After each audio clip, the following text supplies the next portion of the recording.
ஆயக்கலைகள் 64 அதில் ஒரு முக்கிய கலையான ஜோதிட கலையின் மூலமாக என்னுடன் இணைந்துள்ள அன்பு நேயர்களுக்கு இனிய வணக்கம்ங்க. நீங்கள் மேஷராசியா? அப்போது உங்களுக்கான ஒரு முக்கியமான பதிவு தான் இது. நீங்கள் ரொம்ப திறமையாக இருக்கலாம், கடினமாக உழைக்கலாம், ஆனால் பண விஷயத்தில் மட்டும் ஒரு ஸ்டக் ஆன மாதிரி ஃபீல் பண்ணுறீங்களா? வாழ்க்கையில் அடுத்த லெவலுக்கு போகணும்னு முயற்சி பண்ணும்போது ஏதோ ஒன்று உங்களை பின்னுக்கு இழுக்கிற மாதிரி தோணுதா? கவலைப்படாதீங்க. உங்களுடைய மிகப்பெரிய தடையே உங்களை பலமாக மாற்றி செல்வத்தை எப்படி இருக்குதுன்னு ஒரு சிம்பிளான ஆனால் பவர்ஃபுல்லான வழியை நம்ம இப்போ பார்க்க போகிறோம். மேஷ ராசிக்காரங்க கிட்ட இருக்கிற ஒரு காமனான கேள்வி, பணம் வருது ஆனால் வர்ற வேகத்திலேயே போயிடுது, ஒரு வளர்ச்சி இல்லையே, ஏன் அப்படின்னு யோசிக்கிறீங்களா? ரொம்ப ஆச்சரியமான விஷயம் என்னென்னா, இதுக்கான பதில் வேறு எங்கேயுமே இல்லை, உங்கள் குணத்திலேயே தான் ஒளிஞ்சிருக்குங்க. ஆமாங்க, சுயமரியாதை இதுதான் மேஷ ராசிக்காரங்களோட கோர் கேரக்டர். அவங்களோட அந்த அசைக்க முடியாத சுயமரியாதை ஒரு பக்கம் அவங்களுக்கு பெரிய பலம், ஆனால் பல நேரங்களில் அதுவே அவங்க வளர்ச்சிக்கு பெரிய தடையாகவும் மாறிடுதுங்க. அது எப்படி வரமா இல்லாமல் சாபமாக மாறுதுன்னு இப்போ பார்க்கலாங்க. இந்த ஒரு வரியை கேட்டாலே போதும் மேஷ ராசியோட மைண்ட் செட் என்னன்னு நமக்கு புரிஞ்சிடும். அவங்களுக்கு அவங்களுடைய கௌரவம், மரியாதை, பப்ளிக் இமேஜ் இது எல்லாமே ரொம்ப ரொம்ப முக்கியம். அதுக்கு ஒரு சின்ன பாதிப்பு வந்தால் கூட ஒரு செகண்ட் யோசிக்க மாட்டாங்க. அந்த இடத்த விட்டோ அந்த உறவை விட்டோ உடனே வெளியே வந்துடுவாங்க. பாருங்கள், பிரச்சனையோட ஆணி வேறே இதுதான். இந்த தீவிரமான சுயமரியாதை குணம் அவங்கள ரெண்டு தப்பான வழியில் கொண்டு போய் விட்டுரும். ஒன்று, யாராவது அவங்க மரியாதையை குறைச்சிட்டாங்களா அந்த நிமிஷம் கோபத்தில் வேலையை விட்டுட்டு வந்துடுவாங்க. இல்லைனா இதுக்கு அப்படியே ஆப்போசிட், யாராவது அவங்கள கொஞ்சம் புகழ்ந்து பேசிட்டாங்கன்னா அவ்வளோதான். அந்த சின்ன புகழ்ச்சிக்கு மயங்கி அவங்க திறமையை சுரண்டவங்களுக்கு கூட வருஷக்கணக்காக அடிமையாக இருப்பாங்க. யோசிச்சு பாருங்கள், இந்த ரெண்டுமே வளர்ச்சியை தடுக்கிற விஷயங்கள் தானே. சரி, இது ஒரு குணாதிசயம். எப்படி இந்த அளவுக்கு தீவிரமாக இருக்குது? இதுக்கு பின்னாடி இருக்கிற ஜோதிட காரணம் என்ன? ஏன் மேஷராசிக்கு மட்டும் இந்த சுயமரியாதை இவ்வளவு முக்கியமாக இருக்குது? வாங்க தெரிஞ்சுக்கலாம். முதல்ல ஒன்று புரிஞ்சுக்கணுங்க, மேஷங்கிறது செவ்வாயோட சொந்த வீடு. செவ்வாய்னா யாருங்க? வேகம், வீரம், கோபம், செயல், இதோட மொத்த உருவம். இதுதான் மேஷத்தோட பேசிக் நேச்சருங்க. ஆனால் இங்கே தான் ஒரு சின்ன ட்விஸ்ட் வருது. இந்த ட்விஸ்ட்டு இதுதான், செவ்வாயோட சொந்த வீட்டில் கிரகங்களுக்கெல்லாம் ராஜாவான சூரியன் வந்து உச்சமடைகிறாருங்க. சூரியன்னா என்னங்க? அதிகாரம், ஈகோ, கௌரவம், ஆளுமை. இதனால் என்ன ஆகுதுன்னா, செவ்வாயோட வேகத்துக்கும் சூரியனுடைய கௌரவத்துக்கும் நடுவில் ஒரு பவர் இருக்குதுங்க. அதாவது ஒரு அதிகார போட்டி உருவாகுது. இந்த ஜோதிட சிக்கலை புரிஞ்சுக்க இது ஒரு அருமையான உதாரணம்ங்க. இப்போ யோசிங்க, செவ்வாய் தான் அந்த வீட்டுக்கு ஓனர், ஆனால் உச்சம் பெற்ற சூரியன் அந்த வீட்டில் வாடகைக்கு இருக்கிற ஒரு பெரிய விஐபி மாதிரி. சில சமயம் வீட்டு ஓனரையே அந்த டெனண்ட் கண்ட்ரோல் பண்ணுவார் இல்லையா? அதே கதை தான் இங்கேயும். செவ்வாயோட வேகத்தை சூரியனுடைய கௌரவம் அடக்கி ஆளுது. இதனால தான் உங்களுக்குள்ள ஏன் வேகமாக செயல்படலாமா இல்லை கௌரவத்தை காப்பாற்றிக்கலாமான்னு ஒரு பெரிய மன போராட்டமே நடந்துக்கிட்டு இருக்கு. சரி, உங்களுக்குள்ள நடக்கிற இந்த கிரக யுத்தத்தை சமாதானப்படுத்தி ஒரு தெளிவான மனநிலையை அடையிறதுக்கு ஒரு தெய்வீகமான வழி இருக்குங்க. அதுதான் ஆனந்த தாண்டவம். புரியும். நடராஜர் வழிபாடுங்க. ஏன் நடராஜர்? ஏன்னா நடராஜர் பெருமான் ஆகாய தத்துவத்தோட அதிபதி. நம்ம ஜாதகத்தில் இந்த ஆகாய தத்துவம் பேலன்ஸ்டாக இல்லைன்னா மனசில் ஒரு விதமான பதட்டம், அமைதி இன்மை, அவசரமாக முடிவெடுக்கிறதுன்னு பிரச்சனைகள் வரும். நீங்கள் மேஷ ராசினா நான் சொல்கிறது உங்களுக்கு நல்லாவே கனெக்ட் ஆகும். நடராஜரை நீங்கள் வழிபாடு செய்ய ஆரம்பிக்கும் போது இந்த ஆகாய தத்துவம் சமநிலைக்கு வரும். ஓகேங்களா? அழைப்பாயிர மனசு அமைதி அடையும். உணர்ச்சிகளை கட்டுப்படுத்தி தெளிவாக யோசிக்க இது ஒரு அற்புதமான வழிங்க. அதனால தான் சொல்கிறேன், முடிஞ்சால் வருஷத்துக்கு ஒரு தடவையாவது சிதம்பரத்துக்கு போய் அந்த நடராஜரை தரிசனம் பண்ணிட்டு வாங்க. அது உங்கள் வாழ்க்கையில் ஒரு பெரிய பாசிட்டிவ் மாற்றத்தை கொண்டு வரும். உங்களுக்குள்ளே இருக்கிற அந்த போராட்டத்தை அமைதிப்படுத்த இது ஒரு ரொம்ப பவர்ஃபுல்லான பரிகாரம். தெய்வீக பரிகாரம் ஒரு பக்கம் இருக்கட்டும், நம்ம அன்றாட வாழ்க்கையில் கடைபிடிக்க வேண்டிய ஒரு விஷயம் இருக்குது. அது ரொம்ப சிம்பிள், ஆனால் ரிசல்ட் ரொம்ப பெருசுங்க. ஆமாங்க, நீங்கள் நம்பவே மாட்டீங்க. உங்களுக்கான ஒரே சக்தி வாய்ந்த பரிகாரம் பொறுமை. அவசரப்படுறதும் எமோஷ்னல் ஆகிறதும் தான் உங்கள் வீக்னஸ். அந்த ஒரு விஷயத்தை மட்டும் நீங்கள் கண்ட்ரோல் பண்ணிட்டீங்கன்னா வெற்றி உங்கள் பக்கம் தாங்க. சரி, சொல்கிறது ஈஸி, எப்படி பொறுமையாக இருக்கிறதுன்னு கேட்குறீங்களா? அதுக்கு ஒரு 4 ஸ்டெப்ஸ் இருக்குங்க. ஒன்று, எந்த முடிவையும் முடிவையும் உடனே எடுக்காதீங்க. கோபத்தில் வேலையை ரிசைன் பண்ணணும்னு தோணுதா, ஒரே ஒரு நாள் டைம் எடுத்துக்கோங்க. 2 முக்கியமான விஷயங்களை முடிவு பண்ணும்போது தனியாக உட்கார்ந்து நல்லா யோசிக்க டைம் ஒதுக்குங்க. 3வது, யாராவது உங்களை புகழ்ந்தா ரொம்ப ஜாக்கிரதையாக இருங்க. ஏன்னா அது உங்கள் வீக்னஸ்ங்க. அந்த நேரத்தில் எந்த முடிவும் எடுக்காதீங்க. 4வது ஒரு விஷயம், செய்கிறதுக்கு முன்னாடி நம்பிக்கையானவங்க கிட்ட ஒரு வார்த்தை அட்வைஸ் கேளுங்க. எனக்கு எல்லாம் தெரியும்னு நினைக்காம இருந்தாலே பாதி பிரச்சனை சால்வ் ஆகிடும். ஆக மொத்தம் நடராஜரை வழிபாடு செய்யுங்க. தெய்வீக வழியும் பொறுமைங்கிற நடைமுறை வழியும் சேர்ந்து தான் உங்கள் வெற்றிக்கான பாதை.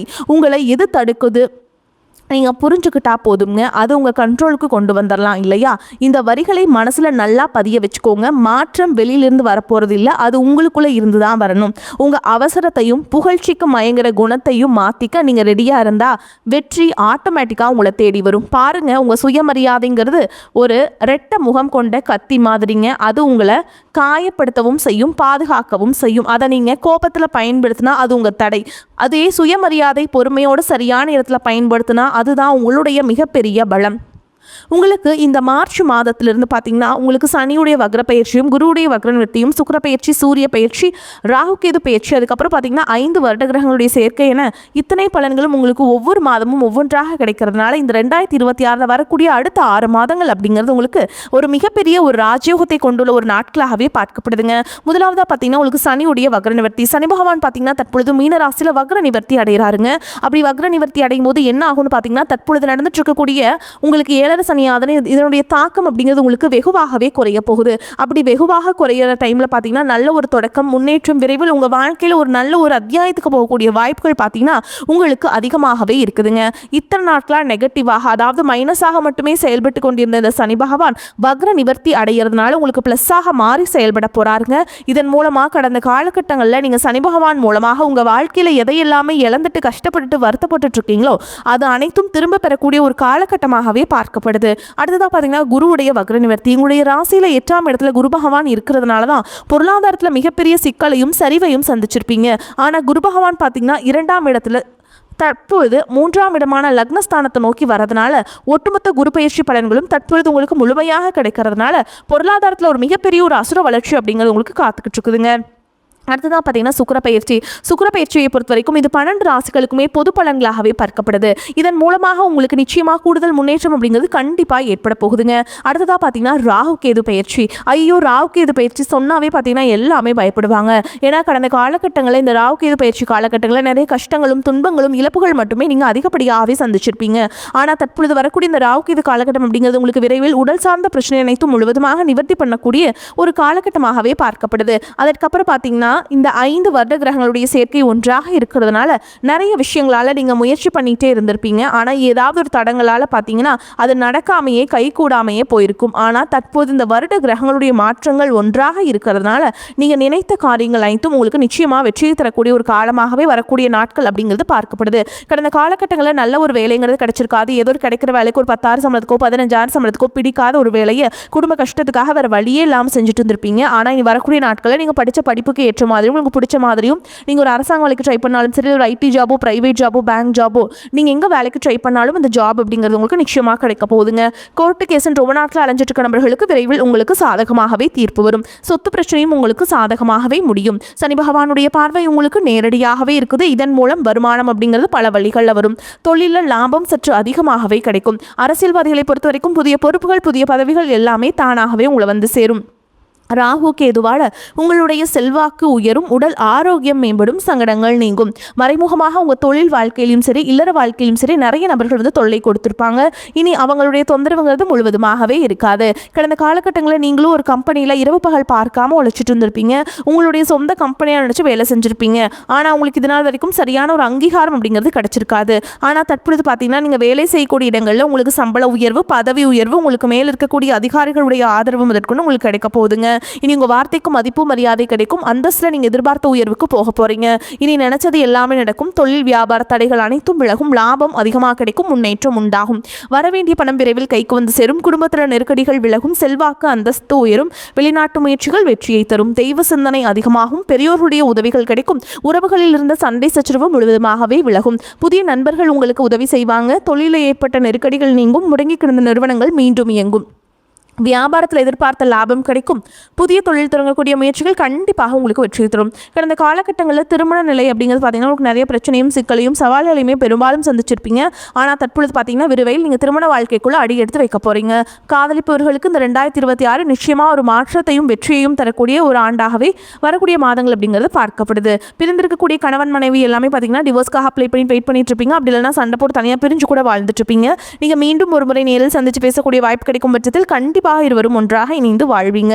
குழந்தை பாக்கியத்திற்காக எங்கிய மேஷராசி நேயர்கள் பார்த்தீங்கன்னா எனக்கு மேரேஜ் ஆகி 3 வருஷம் ஆகுது சாமி, 5 வருஷம் ஆகுது, 8 வருஷம் ஆகுது, நாங்களும் போகாத கோயில் இல்லை, பார்க்காத ட்ரீட்மெண்ட் இல்லை, வாரத்தில் 3 நாள் முருகன் கோவிலுக்கு போய் வழிபாடு செஞ்சுட்டு வந்துட்டு இருக்கோம், ஆனால் எங்களுக்கு குழந்தை பாக்கியமே இல்லை சாமி அப்படின்னு தான் நிறைய நபர்கள் சொல்றீங்க. கண்டிப்பாக வரக்கூடிய முதல் 6 மாதங்களுக்குள்ள உங்களுக்கு விரைவில் உடல் சார்ந்த பிரச்சனை அனைத்தும் முழுவதுமாக நிவர்த்தியாகி நிச்சயமாக உங்களுக்கு குழந்தை பாக்கியம் அப்படிங்கிறது கண்டிப்பாக உண்டாகும். இனி வரக்கூடிய நாட்களில் கடினமான காரியத்தையுமே சுலபமாக செஞ்சு முடிச்சிருவீங்க. உங்கள் எளிமையான பேச்சு திறமையால் நீங்கள் அனைவரையுமே கவர்ந்தெழுப்பீங்க. சமூகத்தில் உங்கள் பெயருக்கும் புகழுக்கும் படிப்படியாக முன்னேற்றம் வரப்போகுது. சிலருக்கு படிப்பதற்காகவும் வேலை விஷயமாகவும் தொழில் விஷயமாகவும் வெளியூர் வெளிநாடு போகக்கூடிய வாய்ப்புகள் எல்லாமே கிடைக்க போகுதுங்க. உங்கள் குடும்பத்தில் கடந்த காலகட்டங்களில் எந்த ஒரு சுப நிகழ்ச்சியுமே நடந்திருக்காது. இதை நினச்சி இருக்கக்கூடிய பெரியவங்க எல்லாமே ரொம்பவே வருத்தப்பட்டு இருந்திருப்பாங்க. ஆனால் இனி வரக்கூடிய நாட்களில் உங்கள் குடும்பத்தில் திருமணம், சீமந்தம், புதிதாக வீடு கட்ட ஆரம்பிப்பீங்க. கிரகப்பிரவேசம் போன்ற சுப நிகழ்ச்சிகள் எல்லாமே நடக்க போகுது. மேஷராசியை பொறுத்த வரைக்கும் நீங்கள் ஆண்களோ பெண்களோ அரசு வேலையோ தனியார் வேலையோ கூலி வேலையோ நீங்கள் எதிர்பாராத வருமானம் அப்படிங்கிறது உங்களுக்கு இரட்டிப்பு மடங்காக கிடைக்க போகுதுங்க. சேமிப்பு அப்படிங்கிறது பல மடங்காக உயரப்போகுது. இதன் மூலமாக கடந்த காலகட்டங்களில் ஏற்பட்ட கடன் பிரச்சனை அனைத்தும் வரக்கூடிய நாட்களும் முழுவதுமாக நிவர்த்தியாக போகுது. உங்களுடைய வளர்ச்சியை கண்டு உங்களுடைய நண்பர்கள், சொந்தக்காரங்க, குடும்ப உறவுகளை உங்களுக்கு எதிரிகளாகவும் துரோகிகளாகவும் மாறக்கூடிய வாய்ப்புகள் அதிகமாகவே உள்ளது. உங்களுக்கு கூட இருக்கிற நபர்கள் உங்களுக்கு குழி பறிக்கக்கூடிய வாய்ப்புகளும் அதிகமாக உள்ளது. முடிஞ்ச அளவுக்கு எல்லா விஷயத்தையுமே கொஞ்சம் ரகசியமாக வச்சுக்கோங்க. எதையுமே நீங்கள் யார்கிட்டையுமே ஷேர் பண்ணாதீங்க. அப்படி ஷேர் பண்ணாத வரைக்கும் உங்களுக்கு எந்த ஒரு பாதிப்பும் கிடையாது. அதை மீறி நீங்கள் ஷேர் பண்ணும் பட்சத்தில் உங்களுக்கு இதன் மூலமாக நிறைய பிரச்சனையும் சிக்கலும் சந்திக்கக்கூடிய வாய்ப்புகளும் அதிகமாகவே உள்ளது. முடிஞ்ச அளவுக்கு தவறான உறவுகள் என்று தெரிந்தால் உடனடியாக அவர்களை விட்டு கொஞ்சம் நாட்கள் மட்டும் விலகி இருப்பது உங்களுக்கு ரொம்ப ரொம்ப நல்லதுங்க. மேலும் மேஷராசிக்காரங்களுக்கு இப்போ நம்ம விரிவான நட்சத்திர பலன்களை பார்க்கலாங்க. அந்த வகையில் அஸ்வினி நட்சத்திரம் உங்களை பொறுத்த வரைக்கும் ஒரு குறிக்கோளை மனதில் வைத்து துணிவுடன் செயலாற்றுவீங்க. உங்கள் பேச்சு திறமை அதிகரித்து அதனால் பல காரியங்கள் சிறப்பாக நடந்து முடியும். முக்கிய பிரமுகர்களின் அறிமுகம், அவர்களால் உதவி ஆகியவையும் கிடைக்கலாம். நீங்கள் செய்யும் காரியங்களுக்கு உதவுவதற்காக யாராவது ஒருவர் துணை நிற்பாங்க. பகைகள் விலகும். அடுத்ததா பரணி நட்சத்திரம் உங்களை பொறுத்த வரைக்கும் தொழில் வியாபாரம் விரிவாக்கம் செய்ய எடுக்கும் முயற்சிகளில் சாதகமான பலன் கிடைக்கும். கடன் பிரச்சனைகள் தொல்லை எதுவும் தராதுங்க. போட்டிகள் விலகும். உத்தியோகத்தில் இருப்பவர்கள் உயர்ந்த நிலைக்கு வருவீங்க. உழைப்புக்கு பலன் கிடைக்கும். உங்கள் மீதான மதிப்பு உயரும். சக தொழிலாளர்களும் நிதானத்தை கடைபிடிப்பது நன்மையை தரும். கோபத்தை குறைத்து தன்மையாக பேசுவதால் காரிய வெற்றி உண்டாகும். எதிர்பாராத செலவுகள் இருக்கும். அடுத்ததா கார்த்திகை நட்சத்திரம் 1ஆம் பாதம் உங்களை பொறுத்த வரைக்கும் குடும்பத்தில் இருந்த பிரச்சனைகள் எதிர்ப்புகள் தீரும். கணவன் மனைவிக்கிடையே அன்பு அதிகரிக்கும். பிள்ளைகள் மூலம் உங்களுக்கு பெருமை உண்டாகும். பெண்கள் சாமர்த்தியமான பேச்சின் மூலம் காரியங்களை வெற்றிகரமாக செய்து முடிப்பீங்க. கடன் பிரச்சனைகள் கட்டுக்குள் இருக்கும். தொழில் தொடர்பாக வீண் அலைச்சல் இருக்கும். புதிய ஒப்பந்தங்களில் கையெழுத்து வீடுவீங்க. உங்களை பொறுத்த வரைக்கும் பரிகாரம் அப்படின்னு பார்த்தோம்னா ஆதி பராசக்தி அணையை வணங்குவது உங்களுக்கு ஏற்றத்தை ஏற்படுத்தி கொடுக்கும். உங்களை பொறுத்த வரைக்கும் அதிர்ஷ்டம் தரக்கூடிய எண்கள்னு பார்த்தீங்கன்னா 1, 5ங்க. இந்த எண்களை அதிகமாக பயன்படுத்துங்க. அதிர்ஷ்டத்தை அதிக அளவில் ஈர்த்து கொடுக்கும். அதே மாதிரி உங்களுக்கு அதிர்ஷ்டமான கிழமைகள் அப்படின்னு பார்த்தீங்கன்னா திங்கள், வெள்ளிங்க. இந்த நாட்களை சுபகாரியங்கள் செய்ய பயன்படுத்திக்கோங்க. நன்மைகளை கொண்டு முடியும். சந்திராஷ்டமம் தினங்களில் எங்கும் கவனம், எதிலும் கவனம். குறிப்பாக நாவடக்கம் ரொம்ப முக்கியங்க. எந்த செயலையுமே நீங்கள் அன்றைக்கி முடிவு பண்ணக்கூடாது. முடிவு பண்ணால் கட்டாயமாக அது தப்பாக தான் போய் முடியும். ஓகேங்களா? அதனால் இந்த சந்திராஷ்டமம் தினங்கள் ரொம்ப நீங்கள் எச்சரிக்கையாக கவனமாக செயல்பட்டீங்க அப்படின்னா போதுங்க. அதே மாதிரி வாய்ப்புகள் உங்களுக்கு ஒரு முறை தான் கதவை தட்டும். இப்போ அதுக்கான நேரம் வந்துருச்சுங்க. அதனால் வாய்ப்புகளை கரெக்டாக பயன்படுத்திக்கோங்க, தவற விட்டுறாதீங்க. அதே மாதிரி உங்களுக்கு இன்னொரு பரிகாரம் சொல்கிறேங்க, கட்டாயமாக நீங்கள் பண்ணணும். அது என்ன அப்படின்னு பார்த்தீங்கன்னா எளிமையான ஒன்று தான். செவ்வாய்க்கிழமைகள் தோறும் அருகில் இருக்கக்கூடிய முருகப்பெருமானுடைய ஆலயத்துக்கு போயிட்டு செவ்வரளி மாலையிட்டு பாலபிஷேகம் பண்ணிட்டு முருகப்பெருமானை வணங்கிட்டு வாங்க. அதே மாதிரி தினமுமே கந்தசஷ்டி கவசம் பாராயணம் பண்ணுறது உங்களுக்கு ஏற்றத்தை ஏற்படுத்தி கொடுக்கும். உங்களால் முடிஞ்சதுன்னா குடும்பத்தோட ஒரு முறை நீங்கள் திருச்செந்தூர் முருகப்பெருமானை போய் தரிசனம் பண்ணிட்டு வாங்க. உங்களுக்கு ஏற்றத்தை ஏற்படுத்தி கொடுப்பார். ஓகேங்களா? வாழ்த்துக்கள். வாழ்க வளமோடு நலமோடு. நன்றி, வணக்கம்.